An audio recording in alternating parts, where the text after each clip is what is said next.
Hello दोस्तों, स्वागत है आप सभी का वैल्यू इन्वेस्टर यूट्यूब चैनल के ऊपर। बात करेंगे इस वीडियो में Indian railway finance corporation limited को लेकर काफ़ी बड़ा अपडेट आ रहा है। सबसे पहले आप देख सकते हो, ये अपडेट 6 अप्रैल 2026 को आपको देखने को मिला। कल रात का अपडेट है ये, दिन में अपडेट नहीं आया था, रात में अपडेट आया था।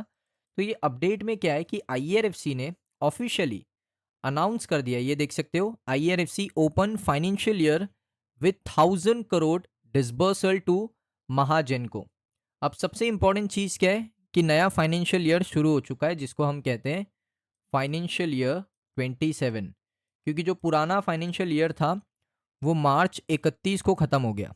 मार्च 31 को ख़त्म हो गया पुराना फाइनेंशियल ईयर। फाइनेंशियल ईयर 26 ये ख़त्म हो गया।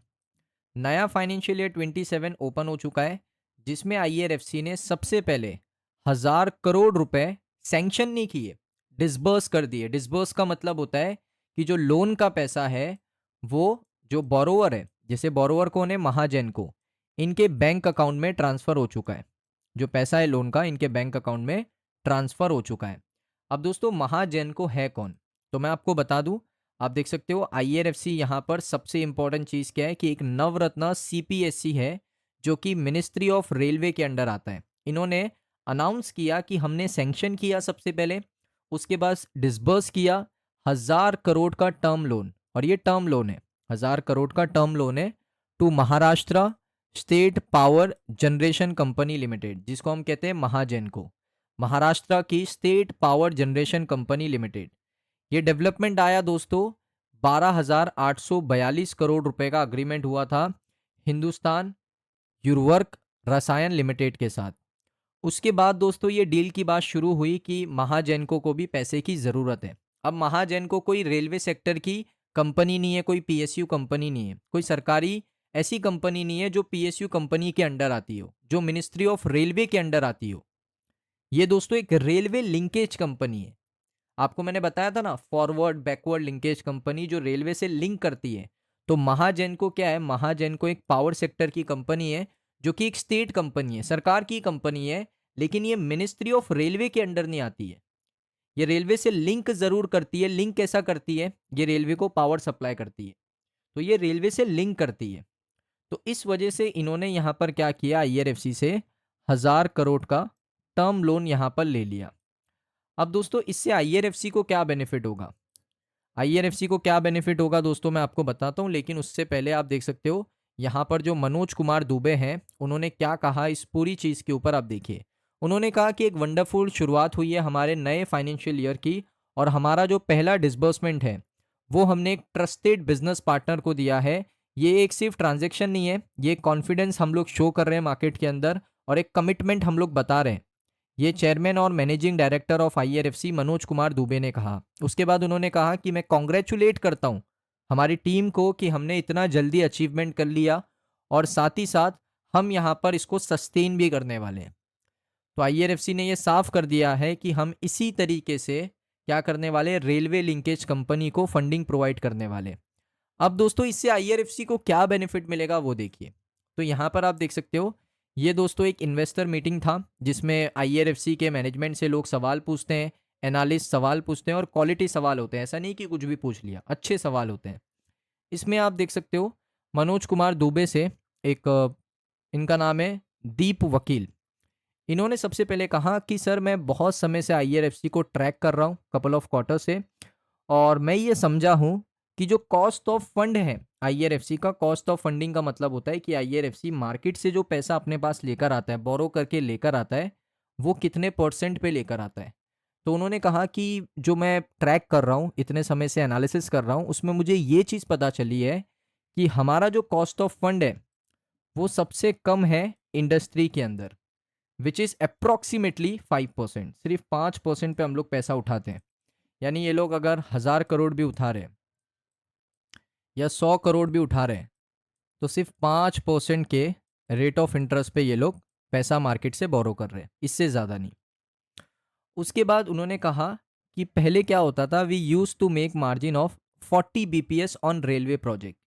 यानी हम लोग, अगर ये पैसा, अगर मैंने मार्केट से 1000 करोड़ या 100 करोड़ बोरो किया, फिर इसको मैं मिनिस्ट्री ऑफ रेलवे के प्रोजेक्ट्स को फंड करता हूँ, तो वहाँ से आईआरएफसी को 40 बीपीएस का मार्जिन मिलता है।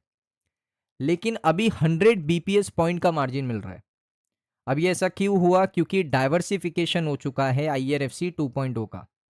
रेलवे को तो आईआरएफसी फंड कर रहा है, लेकिन railway linkage company, forward backward linkage companies को भी आईआरएफसी क्या कर रहा है? फंड कर रहा है, जो आपको यहां पर देखने को मिला महाजैनको के केस के अंदर। उसके बाद देख सकते हो यहां पर, उसके बाद उन्होंने कहा there was no need of credit underwriting और समथिंग। कोई नीड नहीं है क्रेडिट को अंडर राइटिंग करने की। उसके बाद उन्होंने कहा कि इंडियन रेलवे एक सुवर्जन है, तो कोई रिस्क ऑफ डिफॉल्ट भी नहीं है। सरकार से कौन यहाँ पर पंगा लेगा कि सरकार का पैसा ले लेगा और सरकार को रिटर्न नहीं करेगा? ऐसा बिल्कुल नहीं है, कोई डिफॉल्ट का रिस्क ही नहीं है। लेकिन हमें कंसीडर करना चाहिए मूविंग इनटू 60-40 ट्रेजेक्ट्री, जो कि आईआरएफसी के सीएमडी ने बहुत पहले ये बता दिया था कि हम लोग 2030 तक 60-40 का स्प्लिट करने वाले हैं। अभी स्प्लिट होगा क्या, मैं आपको समझाता हूँ। देखिए अभी जो आईआरएफसी है, जैसे मैं यहाँ पर आपको लेकर आता हूँ इनसाइट के ऊपर, ये देखिए एक्सपोजर क्या है। एक्सपोजर होता है कि भाई अगर मैंने 100 करोड़ रुपए मेरे पास अवेलेबल है, 100 सीआर मेरे पास अवेलेबल है, अब मुझे यहाँ पर क्या करना है? इसको लैंड करवाना है, ये पैसा मुझे देना है मार्केट में। अब यहाँ पर मेरे पास ऑप्शन है कि मिनिस्ट्री ऑफ रेलवे को मैं पैसा दूँ, और मेरे पास है फॉरवर्ड और बैकवर्ड लिंकेज। अब मिनिस्ट्री ऑफ रेलवे को अगर मैं 99% यहाँ पर पैसा रेलवे को दे रहा हूँ, रेलवे के प्रोजेक्ट में फंड कर रहा हूँ, तो यहाँ पर मेरा मार्जिन कितना बन रहा है? 40 बीपीएस। अब मैं फॉरवर्ड और बैकवर्ड लिंकेज कंपनी इसको फंड कर रहा हूँ, जो कि सिर्फ 1% है। अभी मार्च 2025 का डेटा है, सिर्फ 1% है। मुझे यहाँ पर मार्जिन कितना बच रहा है? 100 बीपीएस। अब दोस्तों सिर्फ 1% डाइल्यूट हुआ है। पहले तो 100% सिर्फ मिनिस्ट्री ऑफ रेलवे के प्रोजेक्ट्स को ही आईआरएफसी फंड करता था। अब आईआरएफसी ने कोशिश करी है कि फॉरवर्ड और बैकवर्ड लिंकेज को भी फंड करना शुरू कर दिया है। एक तरफ मार्जिन है 40 बीपीएस, एक तरफ है 100 बीपीएस। अब यहाँ पर आईआरएफसी क्या करने वाला है? जो एक्सपोजर है, जो ये एक्सपोजर है, इसको यहाँ पर स्प्लिट करने वाला है। किस तरीके से स्प्लिट होगा, ध्यान से सुनिए। 60% जो है, 60% जो है, जैसे अभी 100 करोड़ है, 100 करोड़ में से 99 करोड़ जो भी आईआरएफसी है वो मिनिस्ट्री ऑफ रेलवे के प्रोजेक्ट्स को क्या कर रहा है? फंड कर रहा है। उसमें से 1 करोड़ रुपए बस फॉरवर्ड और बैकवर्ड लिंकेज कंपनीज को फंड कर रहा है। मैं सिर्फ ये एग्जाम्पल के लिए नंबर आपको बता रहा हूँ। 2030 तक क्या होगा, 2030 तक क्या होने वाला है? 60% यानी 60 करोड़, 60 करोड़। अगर 100 करोड़ का बजट है आईआरएफसी का फंड करने का, तो 60 करोड़ रुपए यहाँ पर कहाँ पर जाएंगे?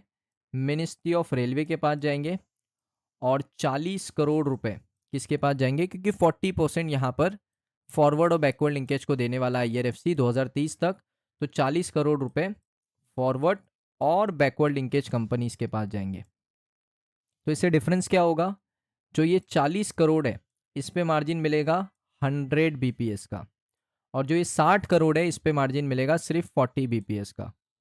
तो आईआरएफसी का जो मार्जिन है 2030 तक सिग्निफिकेंटली आपको बढ़ता हुआ देखने को मिलेगा।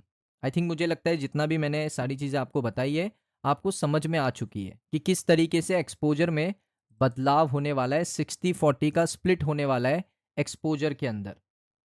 उसके बाद उन्होंने कहा कि लगभग हम लोग ऐड करने वाले हैं 15,000 करोड़ रुपए हर साल। हर साल जो आईआरएफसी का स्पेंडिंग बजट है, आईआरएफसी का जो फंडिंग बजट है, वो हर साल 15,000 करोड़ से बढ़ेगा 5 सालों के लिए। अभी 2026, 2027, 2028, 2029, 2030, 2030 तक हर साल 15,000 करोड़ का जो फंडिंग बजट होता है वो बढ़ेगा।